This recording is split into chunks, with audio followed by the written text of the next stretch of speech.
Last time I gave out a handout that said Enlightenment and Enrichment. The years 1648 through 1776.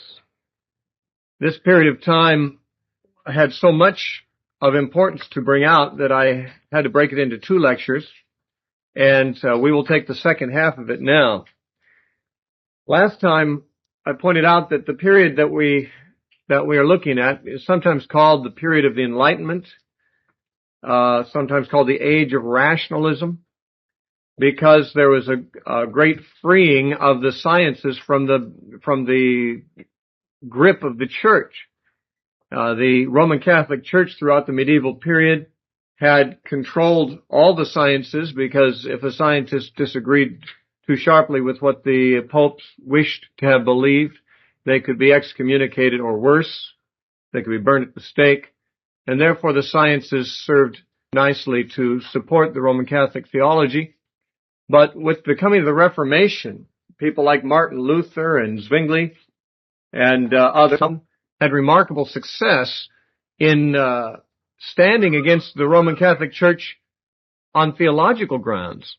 And although many persons who stood at that time against the Roman Catholic Church were burned at the stake, there was nonetheless more of a groundswell of Reformation than the Roman Catholic Church could stamp out. Partly because of the invention of the printing press, it was no longer possible just to burn a few heretics and silence their voices. These heretics, once burned, left books behind that were mass-produced throughout Europe. And these books caught Europe on fire, and of course the Roman Catholic Church, after many attempts to silence the Reformation, had to simply come to grips with the fact that they were not going to be able to silence this, and there were going to be people throughout Europe who did not agree with the Church's official position on theology. And that being so in the realm of theology, it encouraged those who were in other sciences to think for themselves as well. And in freeing themselves up from the bondage to the Roman Catholic theology, some of these thinkers, I think, pendulum swung too far, so that they threw out the baby with the bathwater, we might say. They threw out Roman Catholicism and its superstitions to a certain extent, but they also threw out God, eventually. And this they called the Enlightenment. And we saw how that the age of rationalism, with people like Bacon and Hobbes and Descartes, gave way to the age of deism. Deism was the last step of rationalism before God was thrown all the way out. Under the Calvinistic system, and even under Roman Catholicism, God was seen as involved very much in history. Rationalism found no use for God as a postulate, as a mover in history or a causer of history, and certain philosophers began to say that just as the universe runs on the basis of natural laws, so does society and history develop on the lines of certain laws that are materialistic, secular laws. And while there was a generation or two that were not quite willing to throw God entirely out of the picture, the deists kept God only as a postulate, as a first cause, that God had created everything, wound up the universe like a clock, and left it to run down. And therefore God had no interaction with man in history after the creation, according to deism. And the thinkers in this realm included men like John Locke and Voltaire and David Hume and others. And therefore it was a time of great secularization in Europe. Now, at the same time, however, when the Reformed movement had died down to a second and third generation, which usually, if you're paying attention to church history, you find that most denominations, most movements begin with a real move of God, a real move of the Holy Spirit. And some group of people began to follow God beyond the perimeters of the established religion, usually being persecuted, but also being on fire for their beliefs for a generation or so. But after they've become established, once they are no longer persecuted, once there's a second or third generation among them, they settle, as did the former orthodoxy, into a dead orthodoxy of their own, so that it just becomes dead religion after a while. Every major denomination that you would view today as lacking in spiritual vitality, at one time began as a movement that had tremendous spiritual vitality. its original leaders. Every denomination was founded by a man of God who really saw something and really moved forward and had people who followed him and said, yes, we agree with it. And there was great enthusiasm, but eventually these died off. Well, at the time we're talking about, from 1648 to 1776, deism had replaced much of religious thinking along Christian lines. And where the Reformed movement still held sway, or Roman Catholic movement held sway, it was pretty much settled into established dead orthodoxy. But God began to move and raise up revival movements within that situation. The Quakers were one of the movements we talked about last time under George Fox, who lived from 1624 to 1691. Another movement was called Quietism, under such people as Michael Molinos and Madame Guyon and Francis Fenelon in France and in Spain. These were Christian mystical movements, Pietism and Quakerism. In addition to the mystical movements, there was a movement called Pietism, not to be confused with Quietism. Quietism was the movement of Madame Guyon and Fenelon. Pietism originated in Germany as a movement within the Lutheran Church, the dead Lutheran Church. There were certain people who remained Lutheran to the day of their death, but started a revival movement within the Lutheran Church. One of these was Philip Jacob Spener, who lived from 1635 to 1705. And one who worked with him and carried on the movement was August Hermann Francke, who lived from 1663 to 1727. Influenced by those men also was a man named Count Nicholas Ludwig von Zinzendorf, who became the leader of the Moravian movement when the Hussite brethren fled from persecution into Germany. They settled on Zinzendorf's estate, and they came to be known as the Moravian Brethren, also called the Bohemian Brethren. And Zinzendorf was a pietist. These movements we've already talked about last time. And the next movement we want to talk about is that which is in the notes I've given you today. It was in America and in England especially, revival movements going on. We mentioned the pietistic movement in Lutheranism. That largely took place in Germany. And then Spain and France were where the Quietist movement were taking place. And England was where the Quakers arose. And of course these groups spread beyond the boundaries of the countries where they began. But the movements I want to talk about today are quite exciting. There was, in the years 1734 to 1744, a series of events in America, in New England, that have come to be called the Great Awakening. There were actually two Great Awakenings. One that was initially spearheaded by Jonathan Edwards, which lasted for a few years around 1739 really to earlier than that, 33, 34, somewhere around there for a few years. And then later on, after that had died down a little bit, George Whitefield, who came over from England to America, was sort of the main dynamo of the Great Awakening around 1740 and following. But during that decade, in general, there were surges of revival under men like Jonathan Edwards and George Whitefield. In England, George Whitefield was also busy preaching. He preached between England and America. He made 7 trips to America from England and back, and traveled many other places too. Whitefield was very influential in this great revival that was taking place both in England and in America. And then there was the movement called the Methodists, which Whitefield was a part of, but for which really John Wesley is much more remembered. And so it is truly the case that God sent revival in England and in America through men like Jonathan Edwards, John Wesley, and George Whitefield. And those are the men I want to talk about tonight. First, we'll talk about America, only because the leader in America was born earlier and did what he did earlier than the men we're going to talk about in England, and influenced them. And that man was Jonathan Edwards. He lived from 1703 to 1758. He only lived to be 56 years old. Interestingly, he died of smallpox from receiving a vaccination. controversial issue even in our time, isn't it? But he actually, 5 months after he took the office as the president of Princeton University in New Jersey, he died in May of smallpox from an inoculation he had gotten the previous month. And that cut an illustrious and glorious preaching career short. Sadly, he died at age 56. Jonathan Edwards was the outstanding preacher, theologian, and philosopher of colonial New England. He was born in Connecticut, and he was a child prodigy. He began studying Latin, homeschooled, at age 6. By the time he was 13 years old, he was fluent in Latin, Greek, and Hebrew, and entered Yale. He graduated from Yale, the head of his class with highest honors when he was not yet 17 years old, in the year 1720.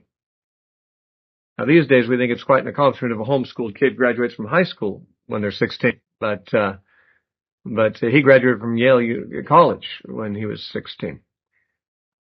He was converted after that, at age 17, and he began preaching in a small Presbyterian church the next year in New York City. His grandfather was the pastor of the Northampton Congregational Church in Massachusetts. And after a while, he worked with his grandfather. But he tutored at Yale first for 2 years. And then in 1726, he was both ordained and also married. After he was ordained, he ministered as associate pastor with his grandfather at the Northampton Congregational Church in Northampton, Massachusetts, until his grandfather died. After that, Jonathan took over the pastorate of the church until 1750. After that, he was actually kicked out of the church. We'll talk about that later on. It was while he was the pastor, after his grandfather's death, and when he was the pastor of this church, that he became very influential. He wrote prodigiously. He wrote a great number of books and things. He wrote on philosophy. Even as a youth in his early teens, he wrote impressive philosophical works. He wrote theological works. And he also preached a great deal. He spent between 13 and 14 hours every day in his study, which gave him lots of time to write. Don't know if it gave him much time for his family or not. But the so-called Great Awakening, to which I've alluded, began in his church with his preaching. The Great Awakening period is considered to be from 1734 to 1744. And although it broke out in Edwards' church, under his preaching, it spread beyond that through the region and into Connecticut as well. And there was tremendous impact upon sinners. Actually, his grandfather, when he had pastored that church, had what he, in 60 years of preaching there, had what he referred to 7 harvests, where there had been 7 periods of blessing during his grandfather's ministry there, where there had been some bringing in of numbers of souls. But by the time his grandfather died and Jonathan Edwards took over the church had lapsed into cold religiosity and apathy about the things of God. And so Jonathan Edwards began to preach sermons about justification by faith.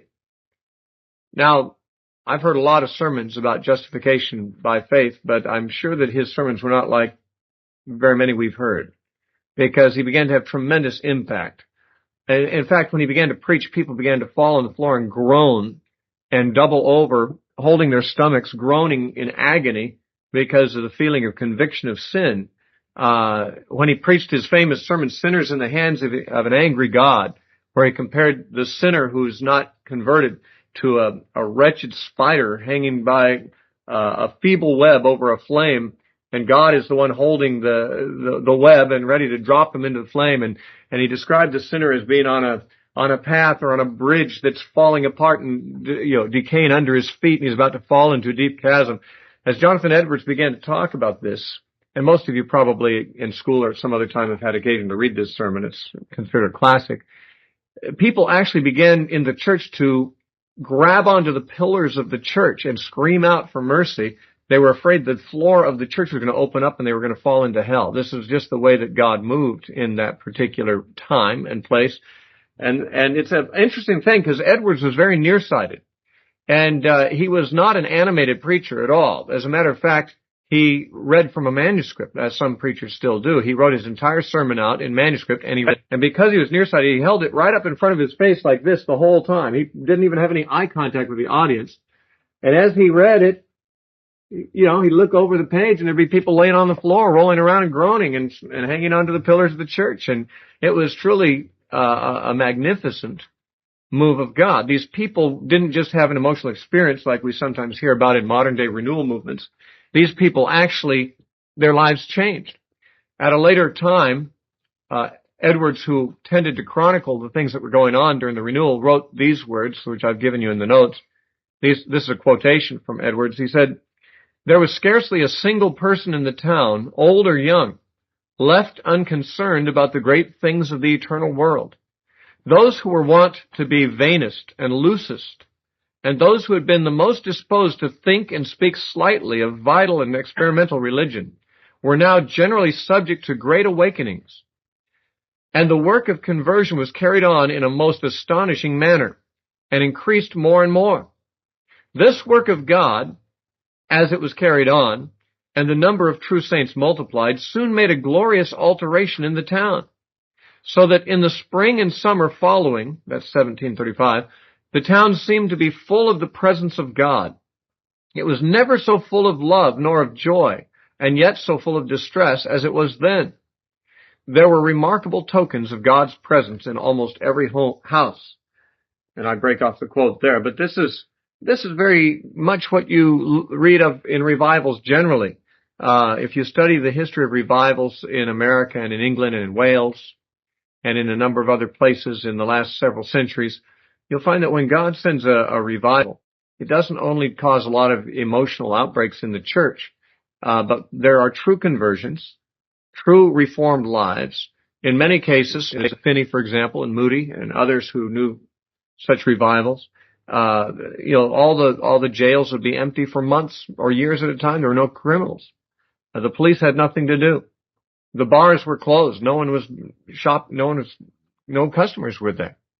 I heard a story, and we're not talking about Moody tonight, but I heard a story that was related to Moody's revival, that a man came into a town in the United States sometime in the 1800s, and he was looking for a liquor store, and he couldn't find a liquor store. And he asked one of the locals, "Isn't there a wretched liquor store in this wretched town?" And the man said, "Well, no, actually, 50 years ago, a man named D.L. Moody came through here, and there hasn't been a liquor store open here since."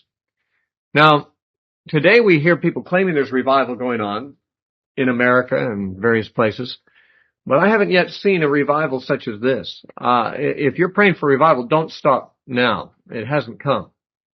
When the revival really comes, it's more like what Jonathan Edwards described, or Finney had the same kinds of results, and many others did too.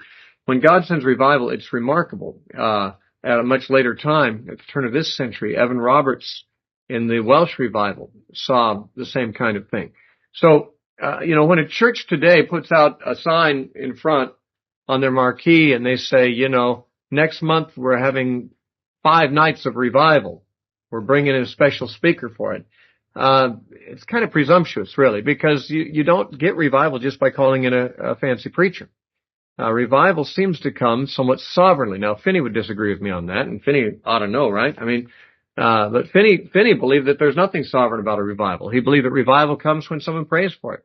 Enough. When there's enough prayer and repentance on the part of the people of God, there will be revival. In Finney's revival lectures, he said that it is as sure as a farmer planting seeds. He knows there will be crops growing. And he says, likewise, wherever people will meet the conditions for revival, there will be revival. And although Finney is not the subject of our discussion tonight, I must say I have some disagreement with Finney on this. And you might say, well, how could you, you who've never preached a revival, disagree with the man who's the most successful revivalist in history on the subject of revival? Well, many people interpret their own experience, or they interpret their theology in light of their own experience. If Kenneth Hagin, everyone he prays for gets healed, he assumes everyone can get healed that easily. I don't know that Kenneth Hagin's stories are all true, but But he seems to say that every time he prays for the sick, they get well. Well, that may, if that's true, that's wonderful, but it's not necessarily, you can't extrapolate from that everyone can have the same results, because, I mean, Finney saw everywhere he preached, people were praying, people were repenting, and he preached, and the whole town's got converted. So, I mean, it's easy for him to say, hey, this is easy. You know, anyone can do this, right? But you got to be careful about assuming that the special thing God is doing through you or through someone in your time is something that can be counted on every time you want it to happen or push the right buttons or whatever. And I say that as one who can look with some perspective living a century and a half after Finney's time. There are many who've done the same things Finney has done and have not seen the same kind of revival. And there is very little that can be said by way of explanation other than that there is an element of God's sovereignty in sending revival. Now, I'm not saying that Jonathan Edwards wasn't an unusually wonderful man and that his preaching wasn't excellent. I'm sure it was. But I don't think that the transformation of the whole society in his area can be attributed just to his eloquence as a preacher. I believe there was a special move of God. And maybe there were, maybe people praying for a decade or so before he preached. Unknown prayer warriors were there just pouring out their hearts to God, praying and calling down revival. And it finally came through the preaching of Edwards, but we don't know. We can't establish that. All we know is that all unexpectedly, this man began to see real turning to God on the part of his people when he began to preach his sermons. And he was very strongly Calvinistic, unlike Finney. Finney didn't believe the sovereignty of God had anything to do with revival. Edwards was totally Calvinistic and believed the sovereignty of God had everything to do with it.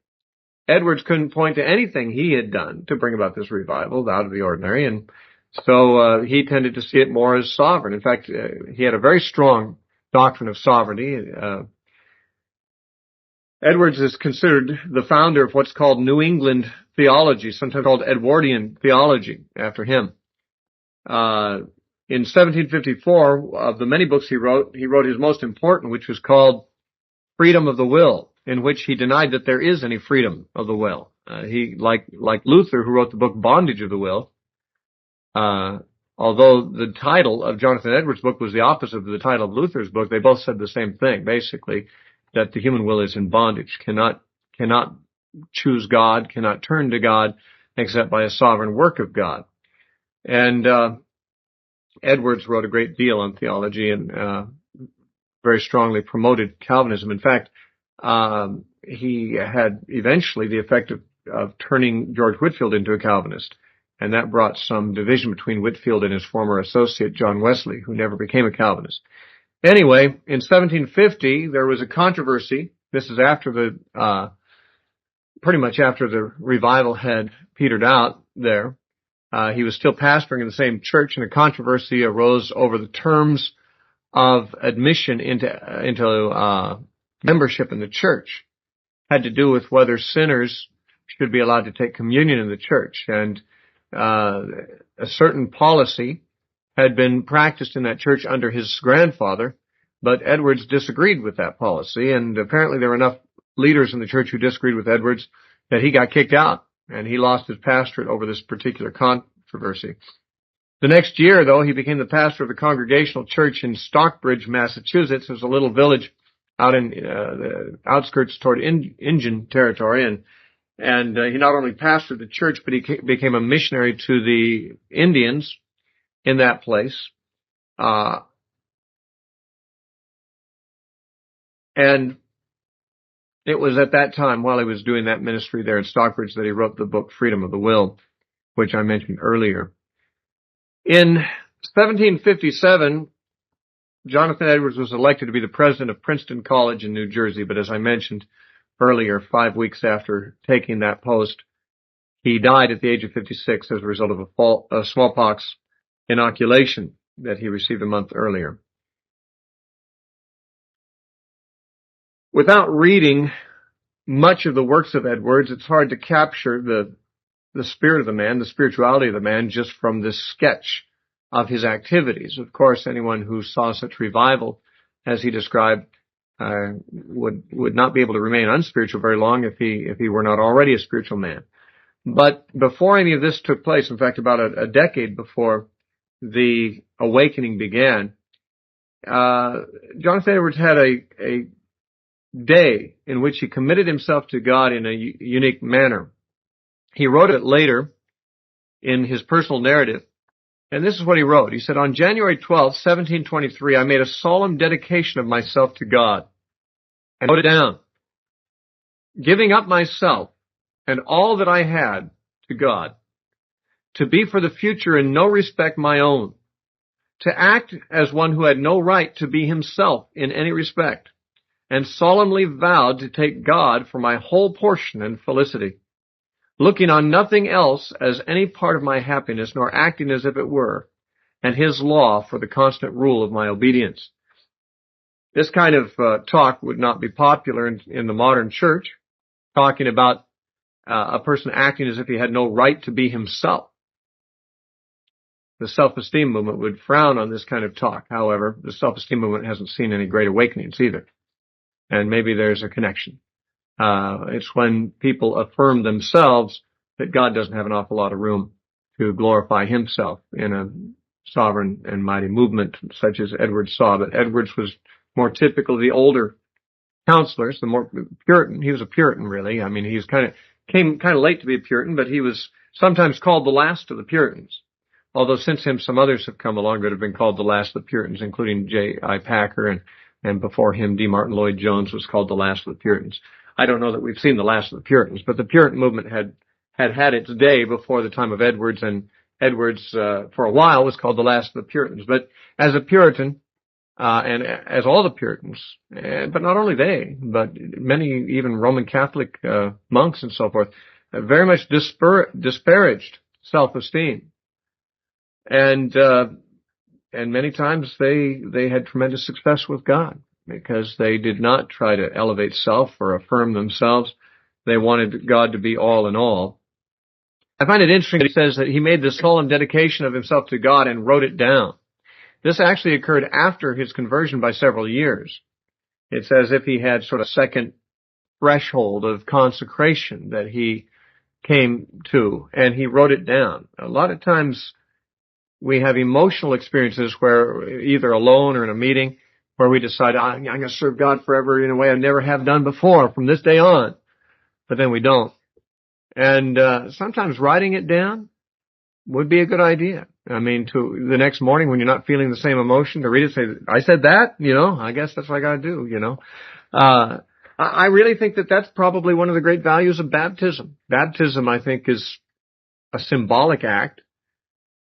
In fact, it's, as far as I know, the only ritual act that the New Testament commands us to do. Some people would add communion to that, though it's hard to find an actual command to regularly take communion in Scripture. It goes back to the early church that it's always been done, but while Paul acknowledges that the church was occasionally taking communion, there's no actual command as to how often or even repeatedly to do it. But baptism is commanded and seems to be the only ritual observance that is firmly and deliberately commanded. And I sometimes wonder if it's for the same kind of reason, the value that Jonathan Edwards found in writing down his commitment, so that after he, the next day, when he might not feel the same way, he could look and say, oh yeah, I did say that, didn't I? And baptism is sort of a tangible thing. A lot of people can't remember the next day how they felt saying a sinner's prayer, but they can certainly remember how it felt to go underwater, especially if it was cold. And I think that those kinds of tangible, memorable tokens, those Ebenezers, as it were, of commitments that we've made to God are useful. Well, so much for Jonathan Edwards and his role in the Great Awakening in America. In both England and America around this time, there was revival going on. Much of what we call revival in America was that which happened under Edwards, though later on George Whitefield, whom we will look at in a moment, was involved in that as well.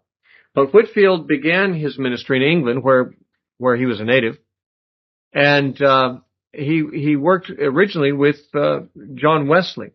It is Wesley that we want to look at closely first, and then Whitefield. Both of these men were involved in establishing the Methodist revival, or the Methodist societies. Today we'd call it the Methodist Church or Methodist denomination, though in the lifetime of John Wesley, the founder of Methodism, He never intended it to become a denomination. He was an Anglican preacher, ordained Anglican, and he stayed in the Anglican Church and encouraged all his converts to stay in the Anglican Church. So by the time he died, Methodism was just a movement within the Anglican Church, just like Pietism had been within the Lutheran Church in Germany. But after Wesley's death, the Methodist societies began to feel more and more the differences between their distinctives and those of the Anglican Church, and eventually separated and formed the denomination. Like many denominations, the modern Methodists have two wings. There is the liberal and the conservative wing. Today, the United Methodists tend to be a very liberal denomination. And liberal, I mean theologically liberal. We haven't yet talked about the rise of liberalism in Germany and in America, which we will talk about in one of these weeks. But liberalism basically denies most of the fundamentals of Christianity. It denies the inspiration of Scripture, the incarnation, the virgin birth, the resurrection of Jesus, and for some reason still wears the label Christian.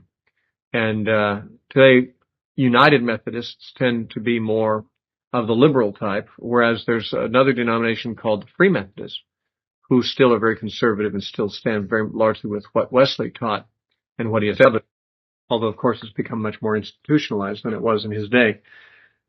John Wesley lived from 1703 to 1791.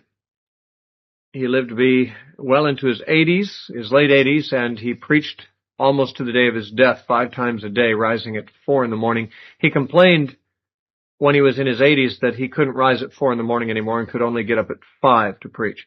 But he was a very disciplined man. He was born the 15th of 19 children.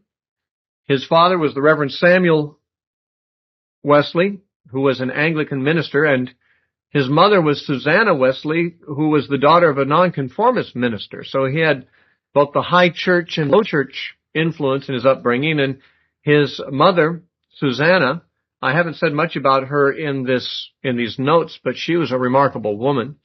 I mentioned she had 19 children. Only, I think, 10 of them survived infancy, though. So she only raised, I think, 10 children, 9 or 10. Most, or about half of her children, sadly, died at infancy. I guess that wasn't too uncommon in those days. Infant mortality rate was much higher in a few centuries ago than it is now. But certainly, John Wesley and Charles Wesley, his younger brother, who came along after he did, make very excellent arguments for large families. Not so much that they verbalize such arguments, but their existence argues for large families. Because if Susanna Wesley had decided that 14 children was enough, there had not been John, nor Charles Wesley. John Wesley was the great founder of the Methodist revival movement. Charles, his brother, was the great hymn writer. He wrote over 7,000 hymns. And in any hymnal that you'll leaf through, you'll see the name Charles Wesley as the author of a great number of the hymns, some of the very finest hymns. The revival that came through John Wesley, the Methodist revival in England, many historians feel that it prevented there being a revolution in England resembling the French Revolution that occurred in France just 2 years before Wesley died. Wesley, in other words, was contemporary with the French Revolution, and his generation had many of the same dynamics of peasant unrest and insensitivity of the aristocrats and so forth that led the French to revolt and have a very bloody revolution that was more communistic than anything. It was really the French Revolution was an ugly thing.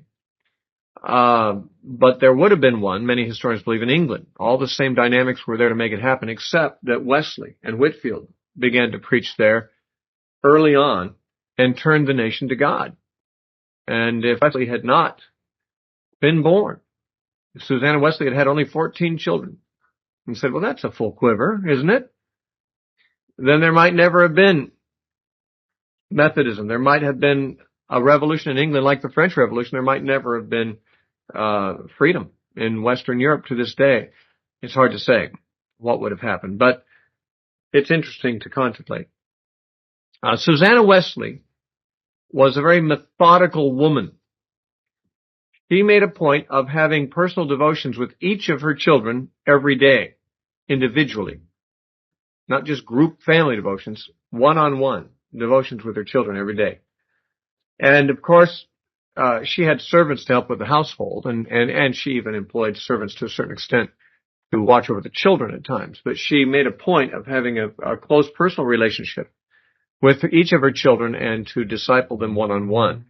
And to do that, to get anything done, and to still allow time every day for each of 10 children, she had to be very organized. And she was very organized. And John picked up this knack for organization. And the reason the Methodists are so called is because John established methods of piety, which, by the way, Methodist is a term that the detractors against the movement called them. But John picked up his mother's knack for organization. He was a brilliant organizer. Whitefield was a more brilliant preacher than Wesley, but Whitefield just wanted to get people saved and leave someone else to organize them into churches. And Wesley was the one who really organized the movement, as we shall see.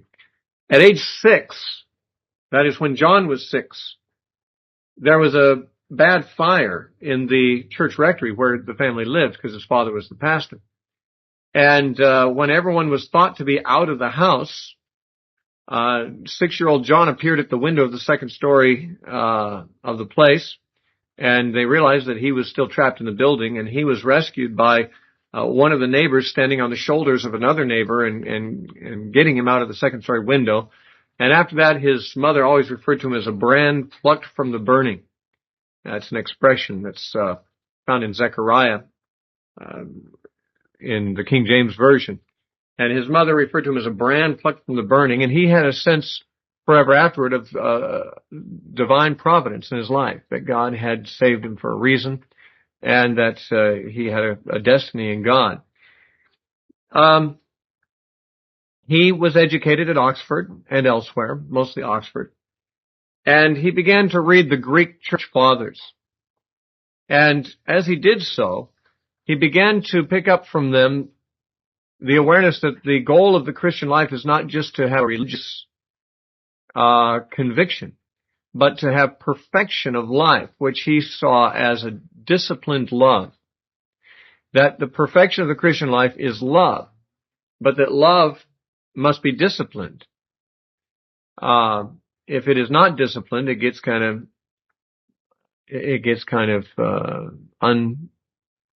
undisciplined, I guess. But the discipline that Wesley emphasized was very severe. Eventually, when he set up his Methodist societies, he required that every Methodist preacher rise at 4 every morning and spend at least 2 hours, I think it was, in prayer. And there were other very staunch disciplines he imposed upon his ministers and his movement. Anyway, in his early life, this is before he was actually converted. When we talk about him at this period of life, you'll almost think we're talking about a Christian. But he wasn't actually converted at this point. He was just an Anglican. He was just a religious man. But he read some devotional works that had a tremendous impact on him during his college years. One of them was a book called Holy Living by Jeremy Taylor. Another was William Law's book, A Serious Call to Devout and Holy Life, one of my favorite books. I've read it several times and have handed it out to others.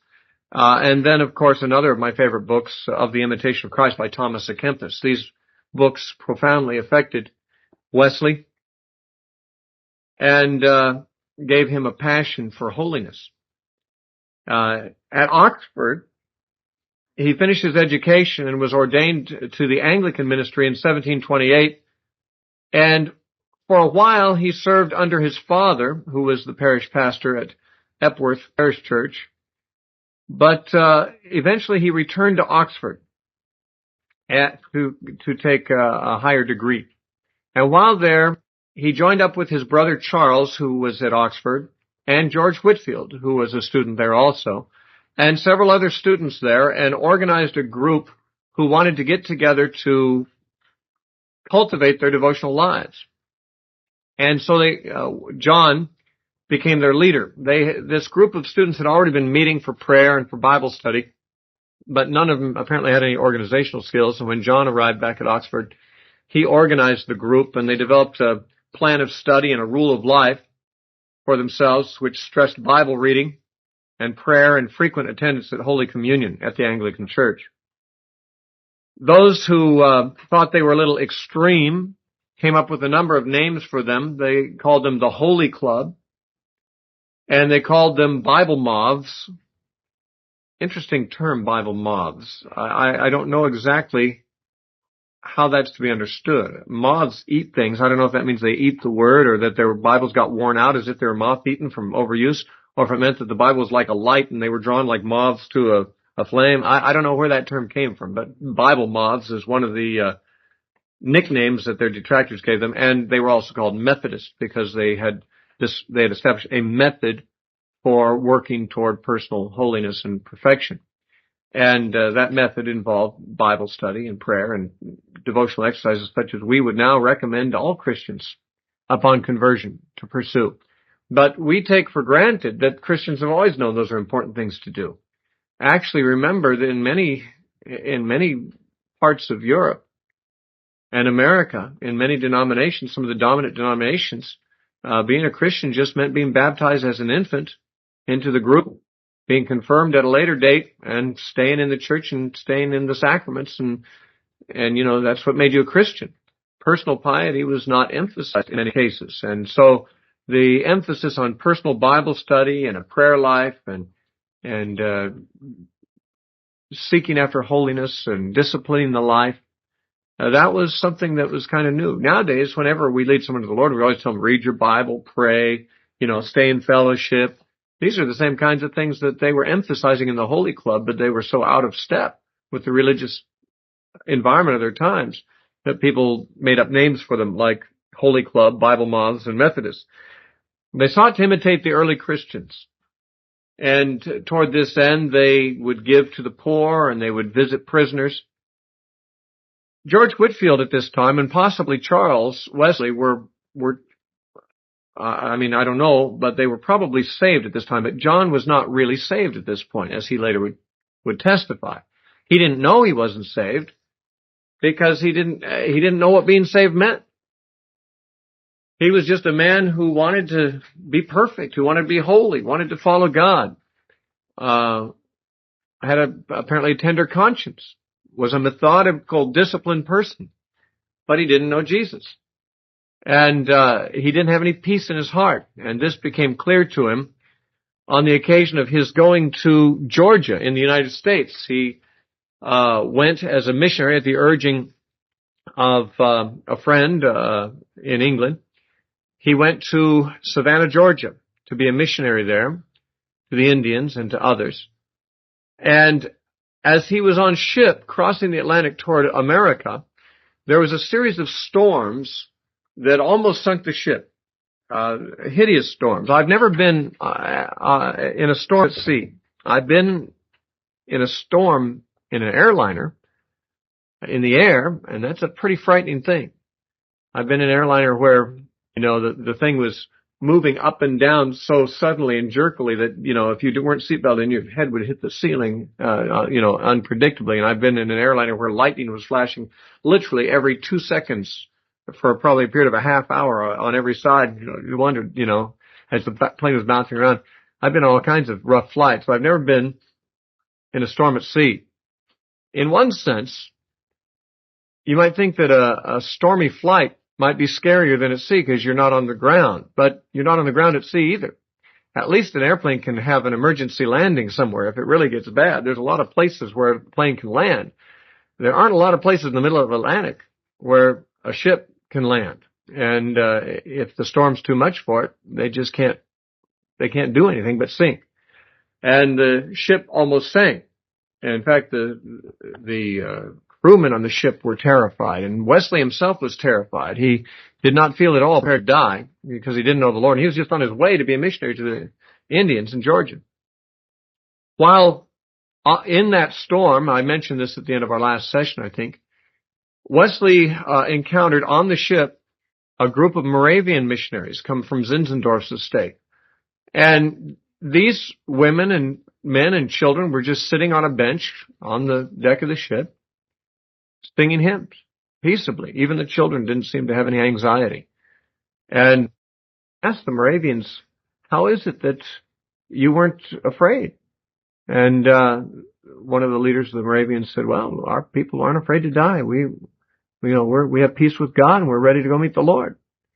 And our children aren't even afraid to die.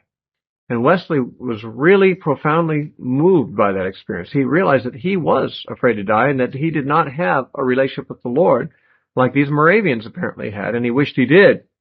Well, his mission in Georgia was a fiasco. Very ineffective. You might imagine it would be. He wasn't a converted man. He's trying to convert people. Not exactly the stuff of revival to have an unconverted man being the main preacher. And Wesley got into scandalous trouble, not through any real sin, just through youthful foolishness. He fell in love with an 18-year-old girl named Sophie, who was the daughter, or the niece of the chief magistrate of Savannah. And I guess she hoped to marry him, but he was of two minds about it. They had some kind of a romance going on, but he never really got so far as to propose marriage. And I guess in her frustration that the relationship wasn't progressing, she eloped with his rival and married him. Now, Wesley was so upset with her, and he was the parish church pastor, he excommunicated her for doing that. And then she and her father or her uncle brought a lawsuit against him to sue him for excommunicating her. And it got to be a real ugly fiasco. And finally he fled America back to England in disgrace. And as he was on ship going back to England from this 2 years disgraceful failure as a missionary in America, he wrote in his journal, "I went to America to convert the Indians, but oh, who shall convert me?" So he, upon meeting the Moravians and then later on having this dreadful failure in his missionary efforts in America, it underscored to him that he, although he was very disciplined and lived an orderly life, he really didn't know the Lord. And so when he got back to London, he met a Moravian preacher named Peter Bowler. And Peter Bowler explained to him that justification by faith is not just a doctrine. Wesley knew the doctrine. He was a Protestant. Protestants know the doctrine of justification by faith. But Peter Bowler somehow impressed upon him that faith is something that affects your life. It's not just a doctrine you hold to, but justification by faith has to be personally experienced. You have to experience a personal encounter with God through faith and know the forgiveness of your sins. Well, Wesley didn't come to know that through Peter Bowler particularly, but he was persuaded against his will largely to visit a society meeting of some Christians in London on Aldersgate Street. And as he sat there listening, one of the leaders was reading from Luther's preface to the Epistle to the Romans. And Luther wrote a lengthy preface to the Epistle to the Romans where he kind of summarizes the whole book of Romans and the doctrine of Romans. And as Wesley heard this summary of the message of Romans being read, he wrote later on that he felt his heart strangely warmed. He said, "I felt that I did trust in Christ alone, for salvation. And an assurance was given me that he had taken away my sins, even mine, and saved me from the law of sin and death." Obviously, he would look back at that as the moment of his actual conversion. Although he had never really rejected God, he had never crossed that threshold to regeneration before this time. Well, he visited the Moravians at Herrnhut in Germany, at Zinzendorf's estate, thinking that perhaps he would join them and become a Moravian instead of an Anglican. Remember, the Moravians were a movement out of the Lutheran church, but eventually they broke off from the Lutherans and started their own denomination. When Wesley visited Herrnhut, he got the profound impression that the Moravians were fairly self-righteous. Now, this was after their movement had been around for a while, and I don't know what he based that on. But one thing is he felt like the Moravians looked too much to Zinzendorf, their leader, as sort of almost like a cult leader. Now, if you read the writings of Zinzendorf or study his life, you will not get the impression that he deserves to be called a cult leader. But many times a godly man will have a cult-like following from those who look up to him, and apparently that's what Wesley felt was true in the Moravian community there at Zinzendorf's estate, and so he didn't join them. He parted company with them, and went back to preaching in the Anglican Church. During the time that he was preaching in London in the churches, he read some of the accounts of Jonathan Edwards. Some of those things that we read when we were talking about Edwards a few minutes ago, about the conversions in New England that took place under Edwards' preaching. And that sparked something in Wesley. It gave him sort of a vision to see a similar outpouring of the Spirit and revival in England. George Whitefield, at this time, who had been in the Holy Club in Oxford with John, began preaching in the open air, and he encouraged John to do the same. Now, John was very reluctant to do this. In fact, his brother Charles strictly forbade him to do it because it was very improper to preach outside the church. I mean, after all, sometime earlier, John Bunyan had spent 12 years in jail for preaching outside the church. Of course, Bunyan wasn't an ordained clergyman, however, and I guess there was no law against an ordained Anglican clergyman preaching outside the church, but it was just unheard of. But George Whitefield did this first, and he urged John to do so because Whitefield had begun preaching to coal miners in Bristol and saw tremendous conversions of these coal miners. And he asked Wesley to come down and preach with him. And so he came down to Bristol and began to preach to miners. And he found his true calling at that time. And he became an open-air preacher. And that was pretty much what characterized the rest of his ministry for the rest of his life. He saw tremendous conversions, remarkable, every bit as remarkable as those that he'd read about in Jonathan Edwards' accounts. On one occasion, he preached over 3,000 coal miners there at Bristol. Lots of them got saved. It is said they saw the tears running down their cheeks, and the coal miners had black coal dust all over their face, and their tear tracks looked like white lines through the black coal dust on their face, and it just really turned John Wesley on. He just really got excited about seeing these people saved. And so that's what he began to do. He began to be an itinerant, open-air preacher. In June of 1739, John Wesley wrote, quote, "I look upon all the world as my parish. I judge it my bounden duty to declare unto all that are willing to hear the glad tidings of salvation," unquote. He began to travel by horseback, and he traveled in a number of countries, too. But in his lifetime, he logged over 250,000 miles. That's 250,000 miles. That distance, if it was a straight line, would be 10 times around the globe on a horse at walking speed. He preached for many decades that way. He preached about 5 times a day, most of his life. And he'd prepare his sermons as he was riding on horseback. He'd just give his horse a lot of rein, and he'd have his books open on his lap on the saddle there, and he'd have his riding instrument, and he'd be writing his sermons as his horse found its way along the trail to the next town. And then he'd preach there and move along. And there are thousands of his sermons, I believe, that are still in print. You can get a lot of Wesley's sermons. He also wrote commentaries on the Bible and many other things while he was doing all this preaching. A very busy man. Too busy for marriage, unfortunately, and he did get married. But his marriage to Molly Vazel was a disaster. He married her in 1751. But they spent most of their married life separate. At first she tried to travel with him, but her nerves gave her trouble.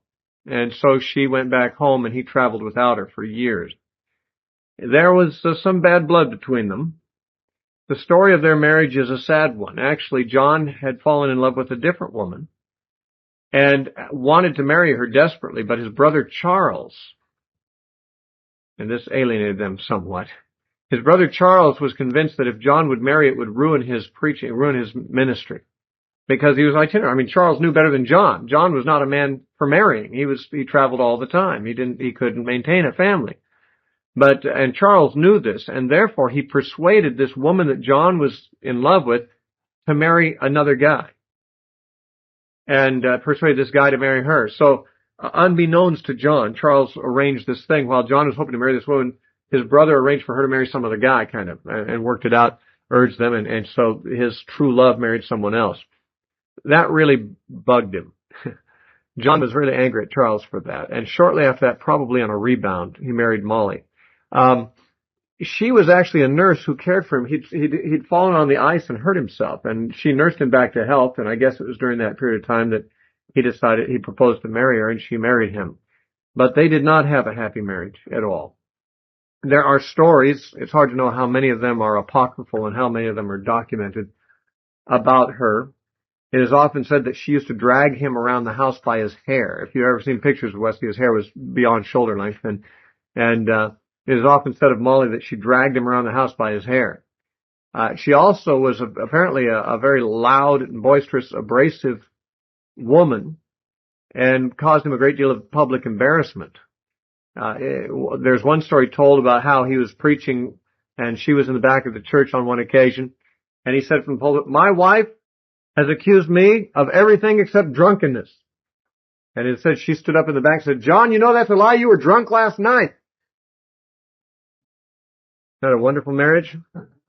Well, needless to say, they didn't have any children, and they spent many years apart and not very many weeks together. And actually, at the time of her death, he didn't even know she died, and he did not attend her funeral. So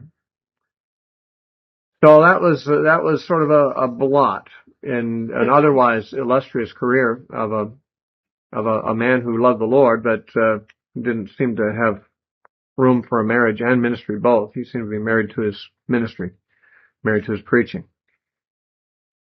Well, as he preached in all places that he traveled to, he saw a lot of converts. He was very successful. Thousands and thousands of people were converted through his preaching. And in order to disciple these people, he set up in every place where he preached these little groups for discipleship. They were called societies, Methodist societies. And there were no clergymen in them. There were no ordained clergy, but eventually John appointed leaders to oversee them and to preach.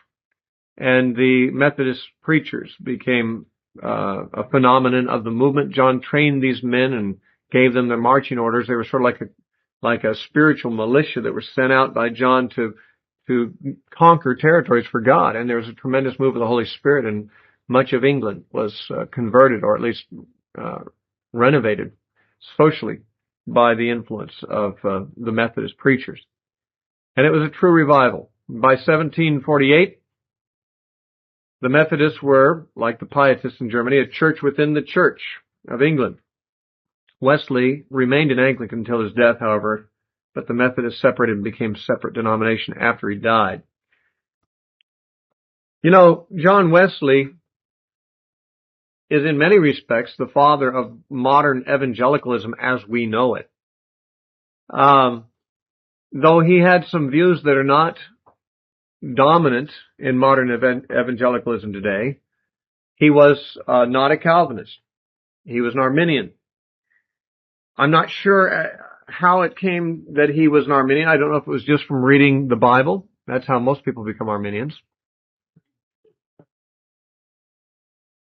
Or if he read the works of Arminius or of some other Arminian writer, I don't know. However, he came out of Anglicanism, where certainly there would have been stronger Calvinist leanings in Anglicanism than there were Arminian. And George Whitefield, as we mentioned earlier, his associate was a Calvinist. There are stories told about the friction between Wesley and Whitefield over this issue. Sometimes they would preach together in the same places, and they would preach almost against each other. I heard a story, I don't know where it comes from, but apparently they were staying in the same lodging place, and preaching in the same town at one time, so they were sharing a room. And after a day of preaching, both of them got down at their bedsides to pray. And George Whitefield got down by his bedside and said something like, "Father, I thank you that all those who were elect were irresistibly drawn to you today through my preaching." And then he got up and went to bed, went to sleep. And Wesley said, "Mr. Whitefield, is this where your Calvinism brings you?" And Wesley prayed all night. And in the morning, George Whitefield got up and saw Wesley still kneeling in his bed there, snoring away. And he said, "Mr. Wesley, is this where your Arminianism brings you?" So they had their little tete-a-tetes from time to time about their Calvinism and their Arminianism. Actually, historians sometimes say that they uh, never really worked out their problems over this issue. Whitefield, as it turned out, started a Calvinist Methodist denomination. But modern Methodists are, generally speaking, Arminian. By the way, as I recall, again, there's a lot of anecdotal stories you hear floating around about Wesley and Whitefield, if you happen to be in the circles that talk about such men. And I can't document all these things, but I remember hearing that, when Whitefield died, and he died, almost 20 years before John Wesley did, someone asked Wesley, do you think you'll see George Whitefield in heaven? And Wesley said, barely. He'll be so far ahead of me that I'll barely see the back of his head, I imagine. So they still had great respect for each other, but they couldn't quite convince each other of their theological positions, respectively. I can just picture some of the discussions they probably had, because I've had friends who are Calvinists, and they very much want to convince every Arminian to be Calvinist for some reason. Not sure why that's so important to them, but I imagine that those men had many interesting discussions. Another distinctive of Wesley's theology, and a distinctive that has practically come to be associated with him by name, is his view of holiness or of sanctification. In most denominations, sanctification, if it is mentioned at all or stressed at all, is presented as sort of a process. For one thing, a lot of denominations don't stress sanctification at all. By sanctification, we mean the transformation of the life to be holy. The word sanctified comes from the root word for the word holy. And justification is what we mean when we talk about being forgiven of our sins and getting saved, the legal basis of our salvation before God. But sanctification has to do with the actual change in our character, change in our nature, so that we are no longer prone to sin as much as before, but we're actually more holy innately. And whereas a lot of groups, like Lutheranism, for example, I don't think even emphasized sanctification or thought it was necessary at all, there were groups and are groups that stress sanctification that view it simply as the process of spiritual growth. Wesley, however, taught a view, and it is still taught among Wesleyans. And those Wesleyans, they would include not only Methodists, but also the Nazarene denomination and the Salvation Army. Those three denominations are still Wesleyan in their views on sanctification. Wesley taught something which has come to be called eradicationism, or entire sanctification. And he taught that there is a second work of grace, chronologically after conversion. That conversion happens at one point, and that at another point, a person crosses a second threshold into holiness, or into sanctification. And that this holiness actually involves the death or the annihilation of the sin nature, or the eradication of the sin nature. That stubborn root of sinfulness in fallen man, which inclines man to sin, that is extracted by a work of the Holy Spirit, which is referred to as entire sanctification. This view, apparently it worked for Wesley, but I don't know to what degree Wesley may have been interpreting theology from his own experience again. We know that he preached and lived a holy life of sorts and a devout life of sorts before he was ever converted. And then he did experience that time when his heart was strangely warmed, and he actually said he felt like he had been saved from the law of sin and death, which sounds like it's referring to his sinful nature. And so there might be different ways to interpret his experience.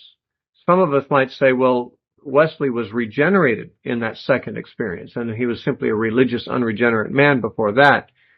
His own interpretation might have been that he was saved because he had faith, but he wasn't spiritually changed until Aldersgate experience. Hard to know. I will say this, that some very good people have taught the Wesleyan view of sanctification. I'm fairly sure that Finney taught it. And there have been many Wesleyan preachers who taught the same thing. I have not met very many people today who, even among Methodists, who profess to have been entirely sanctified. I think this testimony of being entirely sanctified was much more frequent in the earlier Methodist days, when the Methodism became more of a denomination, more of an institutionalized thing. Probably, as all denominations have fewer converts, real converts, in their second and third generations than there were in their founding generation. It's probably true that as the Methodist movement became institutionalized, fewer and fewer people really had, the spiritual experience that was characteristic of Wesley and his teaching, although they were part of the institutional denomination of Methodism.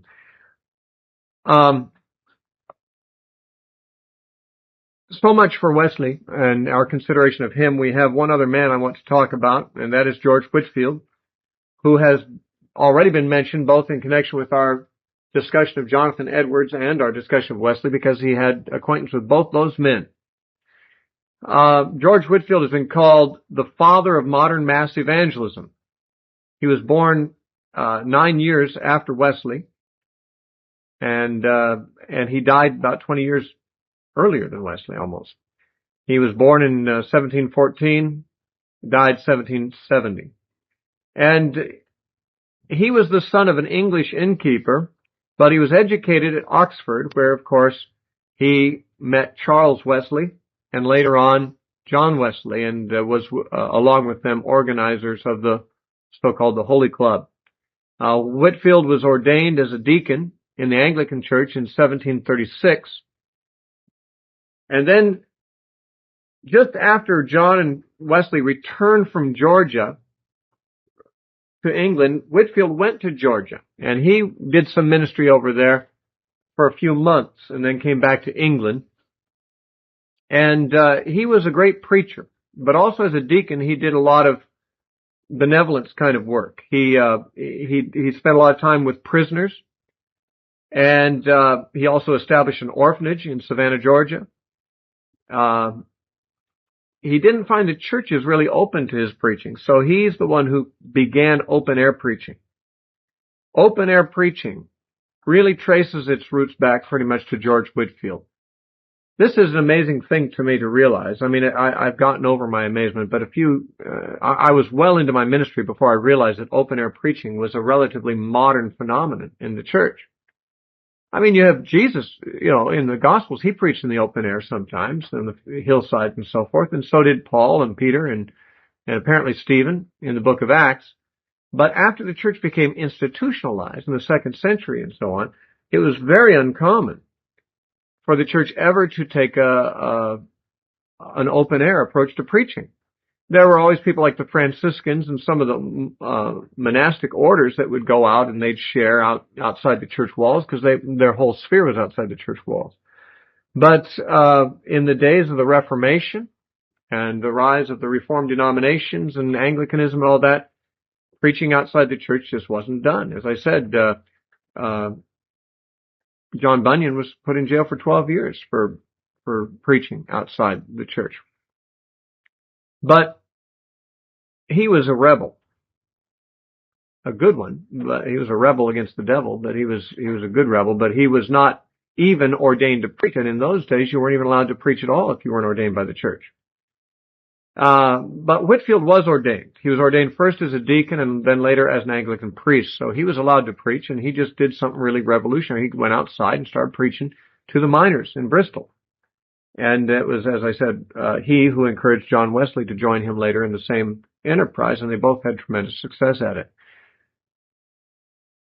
Some years ago, well, let me put it this way. I was raised a Baptist, and then in the Jesus movement around 1970, I moved into the non-denominational / charismatic kind of movement. And in my teenage years in the early 70s, the Jesus movement was a genuine revival. It didn't have all the same impact that the Great Awakening did or anything like that, but it was a tremendous harvest and changed many things in the church permanently, it would appear. But during that time, open-air preaching was normative, and I was just a kid, so I grew up around open-air preaching. I did some open-air preaching. We had, and many people had bands, evangelistic bands those days. We'd just go out in parks and we'd preach and sing there, go on school campuses and do it. And so I kind of grew up thinking of open air preaching. What else would there be? I mean, you read about it. Jesus did it in the Gospels. The apostles did it in the book of Acts. And I grew up in an environment where that was done. It really shocked me when I was in my 30s and I read a book by D. Martin Lloyd-Jones, who is a Puritan, modern Puritan. He was Calvinist, very strongly Calvinist. In his book on preaching and preachers, he actually disparaged lay preaching and open air preaching.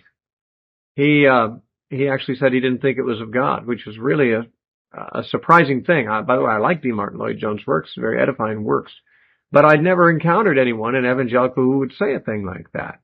But he made a case that made some sense to me. I had never thought of it from his point of view, and that was that, you know, if the church doesn't maintain some control over who can preach and who can't, then the most unqualified and the most misinformed, but the most zealous, youngest Christians might get out there and totally misrepresent the gospel. They might totally be a bad testimony for the gospel. People might go out and preach visibly and then fall away because they weren't really, you know, even established in their own Christian faith. And by the way, I've seen that happen a lot. So I had a little sympathy for D. Martin Lloyd-Jones' position when I read it. But the thing is, but not entirely. I still believe in open air preaching. I don't think the church as an institution needs to control who preaches. I do think the church should definitely, if what is being preached is preached by somebody who's not a godly person, or if it's a heretical preaching, they should speak out against it. But I don't think the church should have put John Bunyan in jail for preaching outdoors. And I think that open air preaching is sometimes the only way to reach the people. The coal miners didn't go to church. And so Whitefield and later John Wesley would just position themselves in some open field where the coal miners would walk by on their way to the mines at 4 or 5 in the morning. And they just preached to them. The miners would stop and listen and get saved. And it was a great strategy for evangelism. And so he began a career, Whitefield did, as an itinerant evangelist associated with the Methodist movement, with the Wesleys. He traveled and preached also with Howell Harris, who was a leader in the Welsh revival at the time. And sometimes Whitefield would preach in Wales with this man. He would preach in English, and Harris would preach in Welsh, right side by side with him. Whitefield's preaching was remarkable. Probably of the men we've considered tonight, he was the most powerful preaching, and moved people probably more than any other. He preached with fervor, yet in an unadorned, plain, and even colloquial style. He was rough cut. He didn't use fancy high church language. He used the language of the people to communicate to them. His physical bearing apparently was quite striking, but also his vocal range, his strength of his voice was legendary. It was said of George Whitefield that he could be heard, although there was no such thing as amplification in those days, he could be heard preaching clearly from a mile away. And so he preached to huge groups of thousands at a time. When he was preaching, he made 7 trips to America where he preached, but his activities were also in England and Wales and Scotland quite a bit. Made 17 trips to Scotland. Once when he was in America, Benjamin Franklin came to hear him preach, because Franklin was not a Christian, he was a deist. But in fact, he had some disparaging things to say about the gospel that Whitefield preached, but he did want to test the rumor that he had heard that Whitefield could be heard from a mile away clearly, and so he walked around a perimeter a mile away from where Whitefield was preaching and listened, and he verified that sure enough you could hear him clearly a mile away. So this man had a tremendous, powerful voice. It is said that he used startling imagery that could make his listeners feel the pain of sin and the terror of hell. He described the love of God with tears in his voice that could move his audience to cry out to God for mercy. There was a contemporary English actor named David Garrick who said, "I would give 100 guineas if I could only say, 'Oh,' like Mr. Whitefield." Whitefield preached to the multitudes in England. Also, as I said, he made 14 trips to Scotland preaching there, and went to Wales, preached in the Welsh revival there. And he had great impact in those places. He made 7 trips to America, where he, in his association with Calvinists like Jonathan Edwards, became a Calvinist. I guess when he was with the Wesleys in England, he was not yet a Calvinist, but he became a convinced Calvinist through his contact with Calvinists like Jonathan Edwards. He even preached 4 times in Jonathan Edwards' church. It was actually Whitefield who sparked the Second Great Awakening around 1740, after the first one under Whitefield had kind of died down. Under Edwards. In 1743, Whitefield parted company with Wesley and founded a different denomination called the Calvinistic Methodist Society. I don't know very much about the Calvinistic Methodist Society today. Perhaps it still exists. I've never met any Calvinistic Methodists, but most Methodists today follow the Wesleyan theology rather than the Calvinistic theology. But these men, Jonathan Edwards, John Wesley, and George Whitefield, were some of the ones that God raised up to really revive a dead orthodoxy in Europe during the latter part of the 17th and the early part of the 18th century. And we will then talk about some of the things that happened after the American Revolution, and especially the movements in America, in some of our next talks. We also need to look at the rise of the modern missionary movement, which William Carey is generally called the founder of that, although the Moravians were somewhat earlier than him in their missionary efforts, and the Jesuits even a long time before the Moravians. But the modern missionary movement is one of the distinctive things that arose after this, and that characterizes the modern church even in our day. So in our later lectures, we will cover some of those more modern issues. At this point, we will have to quit.